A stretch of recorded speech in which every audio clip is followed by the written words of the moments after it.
अब बढ़ते हैं इरेशनल्स की तरफ। देखो इरेशनल्स में बढ़ने से पहले हम लोग क्या करते हैं, जैसे मान लो कि अगर लिखते हैं यहाँ पे 18/13, 27/9, 27/4, 78/50 और 19/7, 31/32, 56/21 ऐसा कर दे। और आपसे पूछे बताइए कौन आपका टर्मिनेटिंग होगा, कौन आपका non terminating.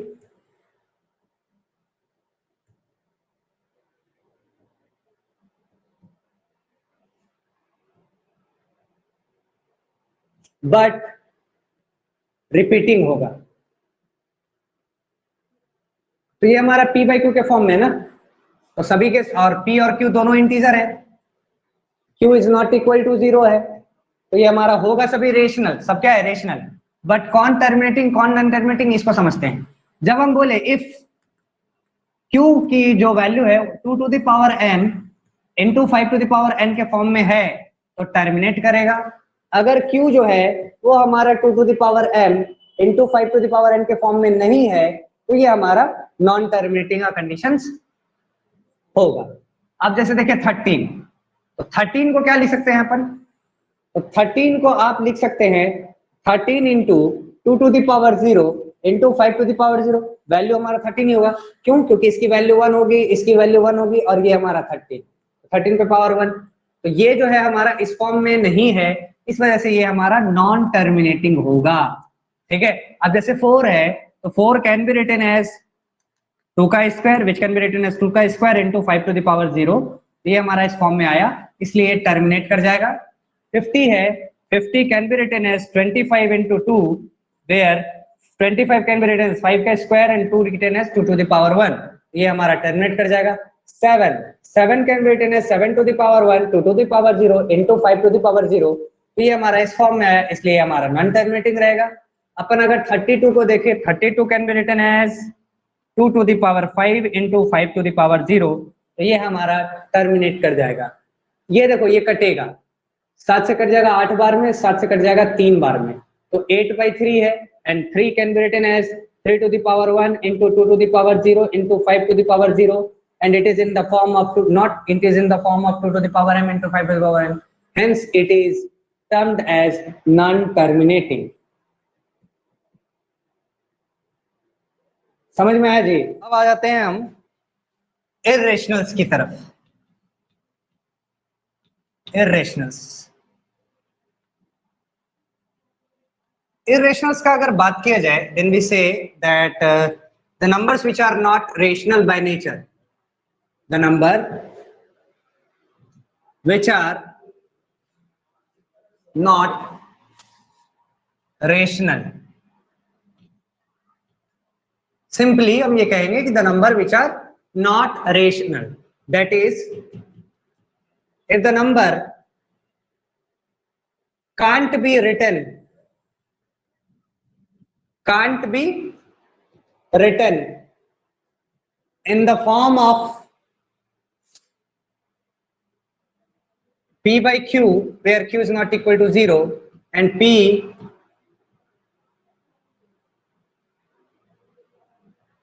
and q are integers,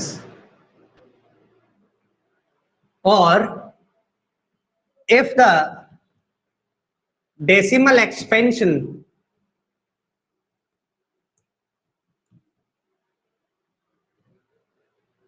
of the number is non-terminating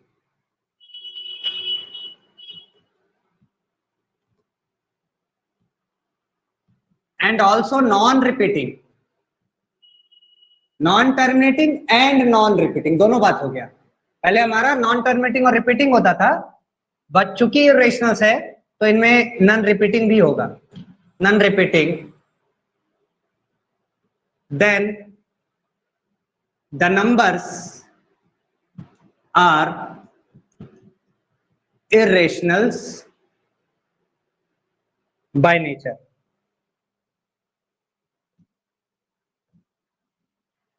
okay, example के तौर पे आप लिख सकते हैं, एग्जाम्पल के तौर पर आप कई सारा चीज लिख सकते हो, बट ऐसा लिखोगे, किसी भी इनकम्प्लीट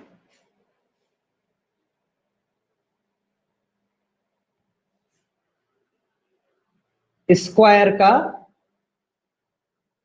रूट, जैसे √3, √2, √5 एटसेट्रा एटसेट्रा, आप क्यूब रूट भी लिख सकते हैं।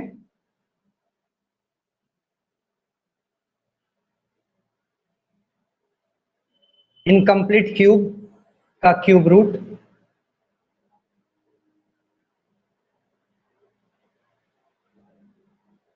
इनकम्प्लीट क्यूब का क्यूब रूट लिख सकते हो। फॉर एग्जाम्पल जैसे क्यूब ऑफ क्यूब 3, 2, 5 एटसेट्रा। और एक एग्जाम्पल होगा, जैसे मान लो अगर हमने डेसिमल में लिखा 1.31, ठीक है, अब क्या कर रहे हैं, 3 1 को रिपीट करेंगे, पर ऐसे करेंगे, देखो 3 3 1 1 3 3 1 1 4 3 ऐसे जाते जाएगा। तो यहां पर आप देख रहे हैं ना कि कोई एक नंबर या सेट ऑफ नंबर रिपीट नहीं कर पाएगा, ठीक है ना, ये हमारा नॉन टर्मिनेटिंग तो है ही, साथ में नॉन रिपीटिंग भी है, इस वजह से एग्जाम्पल हो गया कई इरेशनल नंबर्स का। तो कई सारा इरेशनल नंबर है, तो हम लोग क्या करते हैं कि अप्रोक्सीमेट वैल्यू इनका लिया जाता है, ठीक है ना। इनके अप्रोक्सीमेट वैल्यूज को हम लोग यूज करते हैं। अब जैसे आप पाई को ही ले लीजिए, आप कई जगह देखे होंगे पाई, पाई हमारा बाय नेचर इरेशनल है, पाई हमारा इरेशनल है, बट हम ले लेते हैं इसकी वैल्यू कितनी, 22/7।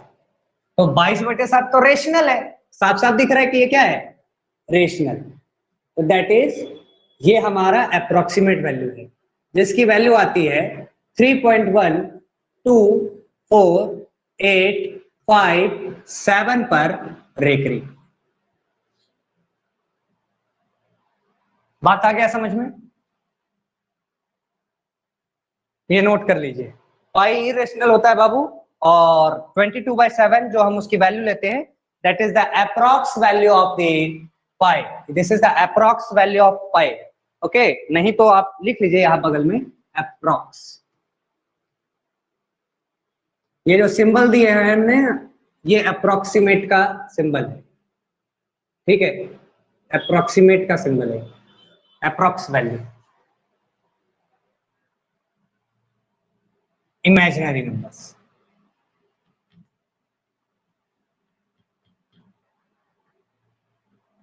Imaginary numbers are the numbers which are not, which cannot be represented at the number line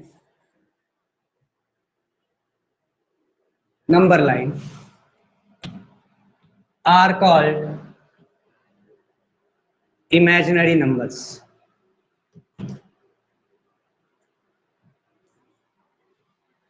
Are called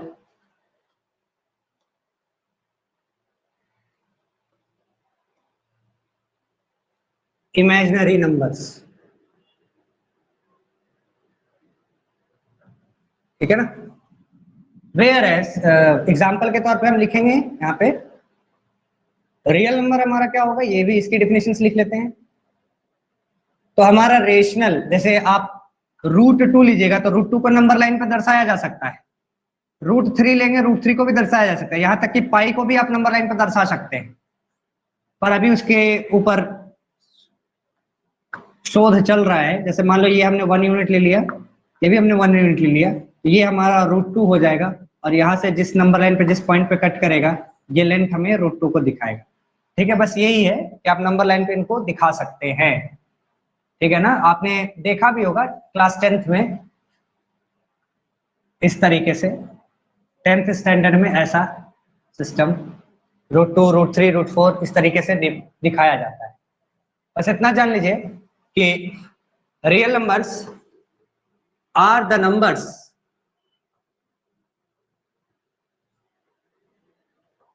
which can be represented at the number line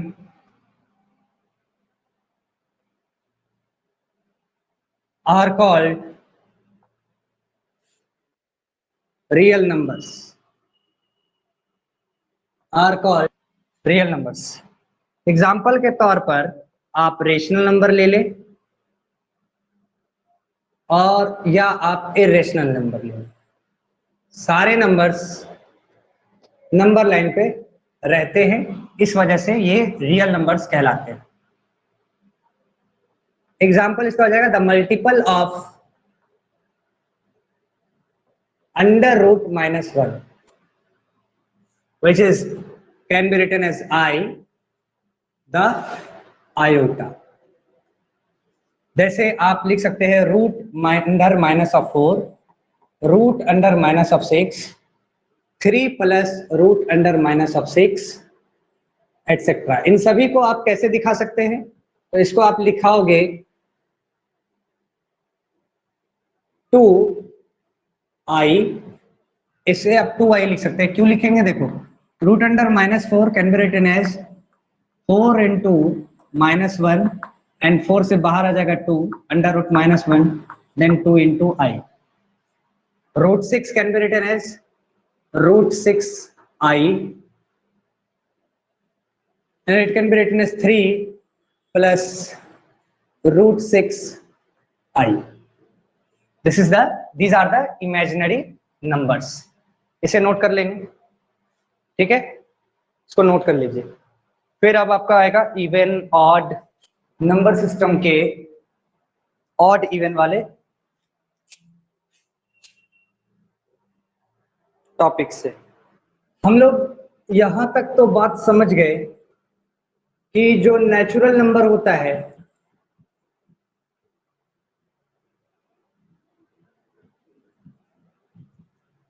natural number, इसी के कई टाइप्स होते हैं। ठीक है, इसी का क्लासिफाई किया जाता है। जैसे आपका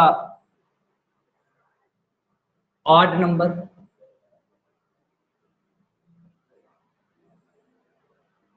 फिर आपका मान लिया जाए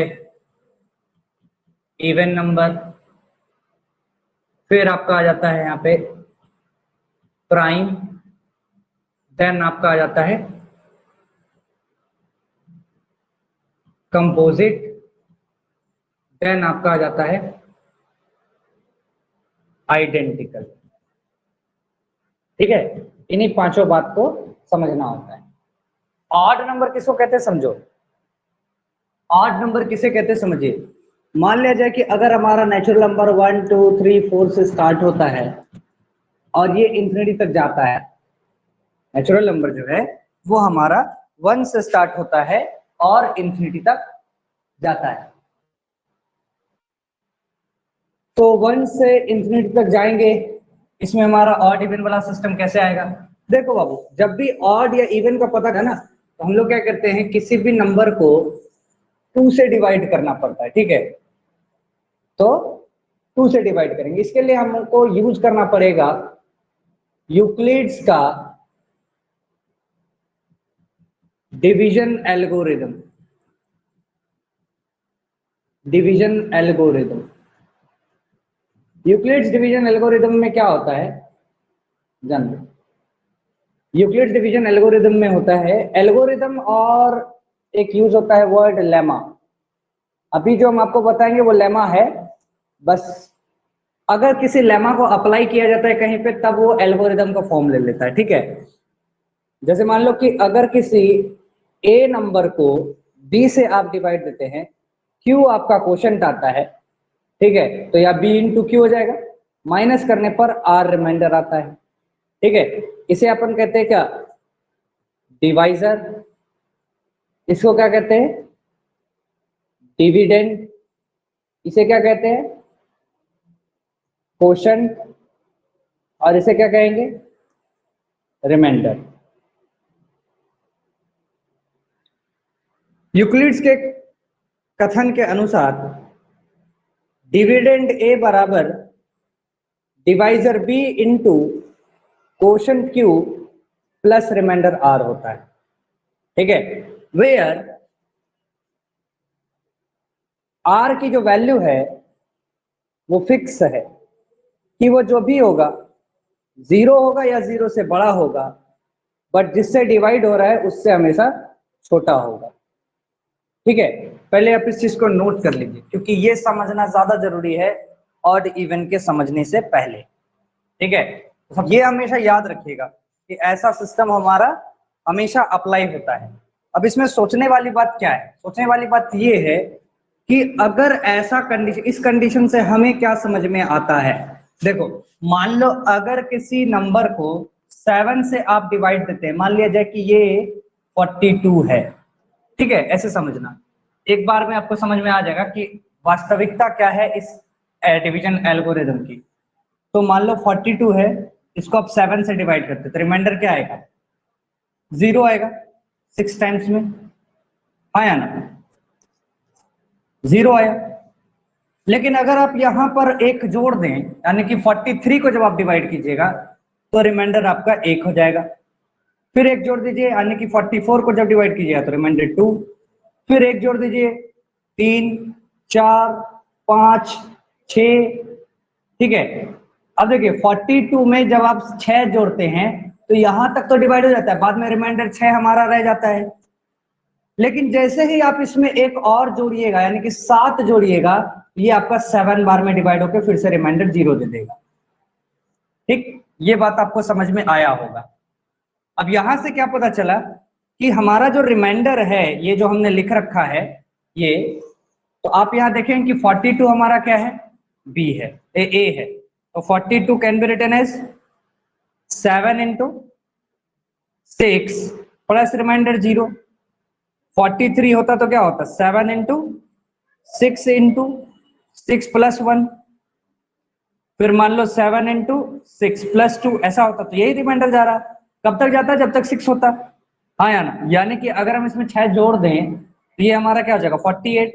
यानी कि अगर आप 48 को डिवाइड करते हैं 7 से तो 6 बार में रिमाइंडर, 6 बार में मल्टीप्लाई हो जाएगा, 46 आएगा, घट के हमारा रिमाइंडर 6 आएगा। लेकिन अगर ये 47 होता तो क्या होता, तो बात वहां यहां पर यही है कि हमारा रिमाइंडर 0 हो सकता है, रिमाइंडर हमारा 0 के बराबर हो सकता है पर 0 से छोटा नहीं होगा। इसलिए हम यहाँ लिखे हैं कि रिमाइंडर जो है हमारा 0 से बड़ा या उसके बराबर, ग्रेटर देन और equal to 0, but always smaller than क्या, जिससे डिवाइड कर रहे डिवाइजर उससे हमेशा छोटा होगा। तो यहाँ क्या है, 7 से डिवाइड कर रहे हैं, 7 से हमेशा छोटा होगा। तो रिमाइंडर हो क्या सकता है, तो 0 से लेकर के 6 तक हमारा रिमाइंडर होगा। अगर मान लिया जाए कि हम 2 से डिवाइड करेंगे, देखो 1 से डिवाइड करेंगे तो रिमाइंडर हमेशा 0 आएगा, 2 से डिवाइड करने पर रिमाइंडर 0 और 1 आएगा, 2 नहीं हो सकता है। 3 से डिवाइड करने पर रिमाइंडर हमारा 0 1 और 2 होगा। 4 से डिवाइड करने पर रिमाइंडर हमारा 0 1 2 और 3 होगा।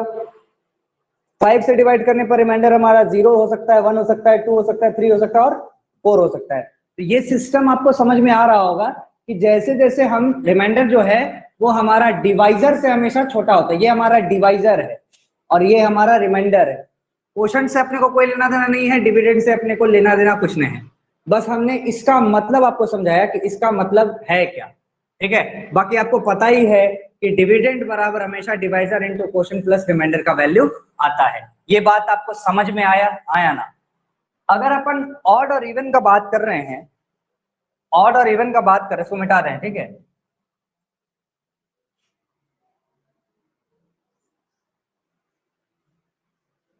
यूक्लिड डिवीजन लेमा आप समझ गए। मान लो हमारा अगर 0 है, 0 को 2 से डिवाइड करोगे तो रिमाइंडर क्या हो जाएगा? 0। सॉरी, 0 को अगर आप 2 से डिवाइड करते हैं तो रिमाइंडर क्या आएगा? 0। 2 से अगर डिवाइड कर रहे हैं 1 को, 0 टाइम्स में 0 घट के क्या आ रहा है? रिमाइंडर 1। 2 से डिवाइड कर रहे हैं आप 2 को, दो एक बार में, 2 माइनस रिमाइंडर कितना? 0। फिर 2 से डिवाइड कर रहे हैं आप 3 को, 1 टाइम्स में डिवाइड होकर के रिमाइंडर 1। फिर 2 को डिवाइड कर रहे हैं 4 से, 4 को 2 बार में, रिमाइंडर हमारा क्या आ रहा है? 0। तो रिमाइंडर 0, फिर 1, फिर 0, फिर 1, फिर 0, ऐसे जा रहा है। आया। तो इफ ऑड के लिए, if the number n is divided by 2 and the remainder will be 1, then n is odd। n हमारा क्या हो जाएगा? odd। ठीक है ना, ये हो गया हमारा ऑड के लिए डेफिनेशन।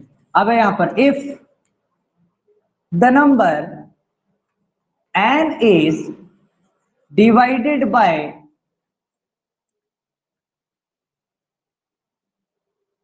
यहां 2 लिखने भूल गए थे, 2 and the remainder is equal to 0, then the number is said to be even. तो ऑड और इवन वाला सिस्टम समझ में आ गया होगा। यहां से 0 हमारा क्या है? इवन है। 0 क्या है हमारा? इवन। 1 क्या है हमारा? ऑड। 2 क्या है हमारा? इवन। क्यों? रिमाइंडर 0 1 0 1 चल रहा है। जहां रिमाइंडर 1 ऑड हो गया, जहां रिमाइंडर 0 इवन हो गया। ठीक है ना, बात आ गई समझ में? ठीक है। प्राइम नंबर के बारे में डेफिनेशन क्या है? देखो, प्राइम नंबर या कंपोजिट आपको समझना है तो पहले आपको समझना होगा फैक्टर्स एंड मल्टीपल्स के बारे में। फैक्टर्स और मल्टीपल्स के बारे में देखो बाबू, अगर हम कहें 8 तो 8 का पूछेगा फैक्टर क्या क्या है। दैट इज, फैक्टर की डेफिनेशन हो जाती है कि द नंबर, फैक्टर्स का मतलब the numbers by which the given number is divisible। तो फैक्टर्स का मतलब है the number by which the given number is divisible. तो 8 किससे किससे डिविजिबल है? तो 8 हमारा 0 से डिविजिबल है, 0 से डिवाइड करेंगे तो इन्फिनिटी हो जाएगा। तो यहां पर 0 हमारा फैक्टर के फॉर्म में नहीं आता है। 0 से अगर 8 को अगर आप 0 से डिवाइड कीजिए तो क्या होगा? वैल्यू इन्फिनिटी हो जाएगा। तो हम 0 का तो हिसाब किताब करेंगे नहीं। इसका फैक्टर क्या है? 1 है, ओके, देन 2 है, और क्या है? 3 तो नहीं है, 4 है और 8 है।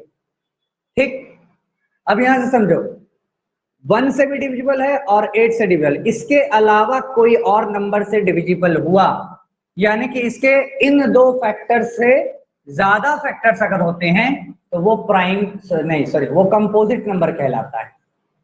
ठीक है। मल्टीपल को समझिए क्या है। अगर हम पूछे 8 का बताओ बाबू मल्टीपल क्या है, तो मल्टीपल की डेफिनेशन क्या होती है? यहां से अगर आपसे पूछ लिया जाए कि आप बताइए कि मल्टीपल का मतलब क्या होता है, तो आपको यहां लिखना होगा the numbers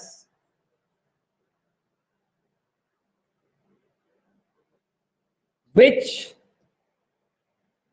are divisible by the, sorry, यहां गिवन नंबर लिखने भूल गए, बाय दी इवन नंबर, ठीक है। 8 फैक्टर है, किस 8 का फैक्टर क्या है, तो वो सारा नंबर आपको लिखना है जिससे ये दिया हुआ नंबर डिविजिबल है, यानी ये डिविजिबल होगा। मल्टीपल का मतलब क्या होता है कि वो नंबर्स बताएं, वो सारे नंबर्स बताएं जो इस नंबर से डिविजिबल है। तो 8 से डिविजिबल क्या होगा, तो 8 का मल्टीपल क्या हो जाएगा, तो 8 का मल्टीपल हमारा होगा 8, 16, 8 का टेबल में जितना आता है 8 से डिविजिबल वो सारा हो जाएगा। यानी कि मल्टीपल के जगह पर आप लिखेंगे स्टार्टिंग 8 से, इसमें देखो ये सब नहीं आएगा, इसमें सिर्फ यही 8 ही इसका मल्टीपल हो सकता है, ठीक है। तो 8 दूनी 16, 8 तिया 20, 8 चौके 32, ऐसे करके जाएगा, ठीक है। याद रखना कि इसमें जो गिवन नंबर है वो दोनों में कॉमन आएगा। कॉमन क्या आने वाला है, फैक्टर में और मल्टीपल में जो दिया हुआ नंबर है वो हमेशा कॉमन आएगा ही आएगा। एक बात यहां से क्लियर हो गया प्राइम और कंपोजिट के लिए कि the numbers which have only two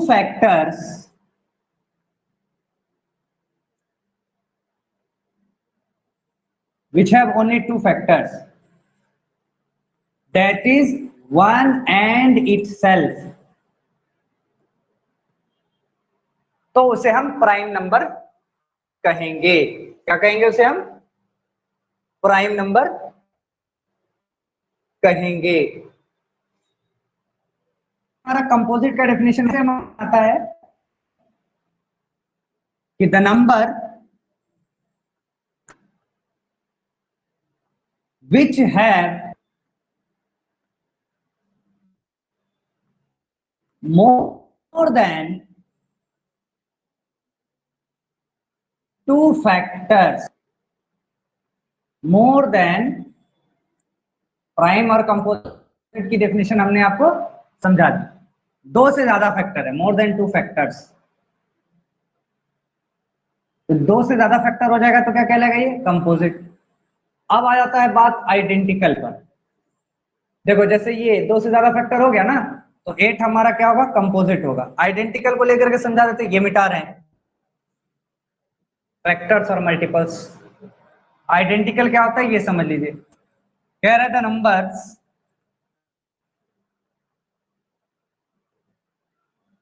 which have less than 2 factors, 2 से कम factors, that is the number which have only one factor, identical होगा। एग्जाम्पल के तौर पे सिर्फ इसका एक ही एग्जाम्पल है 1, और कंपोजिट का एग्जाम्पल आप लिख सकते हैं 4, 6,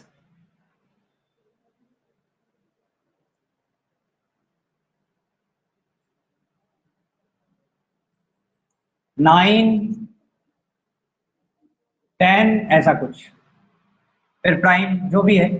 तो यहां से हम कुछ नंबर्स यहां लिख लेते हैं, आप उसे छांट करके लिखिएगा। 1, 2, 3, 4, 5, 6, 7, 8, 9, 10, 11, 12, 13, 14, 15, 16, 17, 18, 19, 20, 21, 22, 23, 24, 25। हम 25 तक करते हैं, घर से आप लोग 100 तक कर लीजिएगा। अब जैसे इवन ऑड तो आपको समझ में आ जाएगा, प्राइम, कंपोजिट और आइडेंटिकल को समझते हैं। ये हमारा आइडेंटिकल है तो इसको सर्किल कर लेंगे। जो हमारा प्राइम होगा को हम प्राइम के लिए यूज करेंगे, ये कंपोजिट के लिए यूज करेंगे क्रॉस, ठीक है। 1 हमारा आइडेंटिकल है। नाउ प्राइम नंबर मतलब जिसका 2 ही फैक्टर है, तो पहला प्राइम नंबर अगर कोई है तो वो है हमारा 2, देन 3। 4 प्राइम नहीं है क्योंकि 4 का फैक्टर 1 और 4 के अलावा 2 भी होता है, ठीक है, तो 2 से ज्यादा फैक्टर हो गए, कंपोजिट हो जाएगा। 5 1 और 5 फैक्टर ही होगा सिर्फ। 6 1 और 6 के अलावा 2 और 3 भी है। 7 प्राइम रहेगा। 8 कंपोजिट। 9 हमारा कंपोजिट, क्योंकि 1 और 9 के अलावा 3 है जो इसको डिवाइड करता है। 10 हमारा कंपोजिट। 11 प्राइम। 12 कंपोजिट। 13 प्राइम। 14 जो है 1 और 14 के अलावा 7 से डिविजिबल है, इसीलिए कंपोजिट। 15 हमारा 1 और 5 15 के अलावा 5 और 3 से है, इसलिए ये भी कंपोजिट। 16 भी कंपोजिट। 17 हमारा प्राइम होगा, क्योंकि 1 और 17 के अलावा ये किसी से डिविजिबल नहीं है। 18 कंपोजिट। 19 प्राइम। 20 कंपोजिट। 21 कंपोजिट। 22 भी कंपोजिट हो जाएगा बाबू। 23 प्राइम रहेगा। 24 कंपोजिट एंड 25 इज कंपोजिट। तो आपको समझ में आ गया होगा कंपोजिट, आइडेंटिकल और प्राइम, इवन और ऑड। क्लियर है?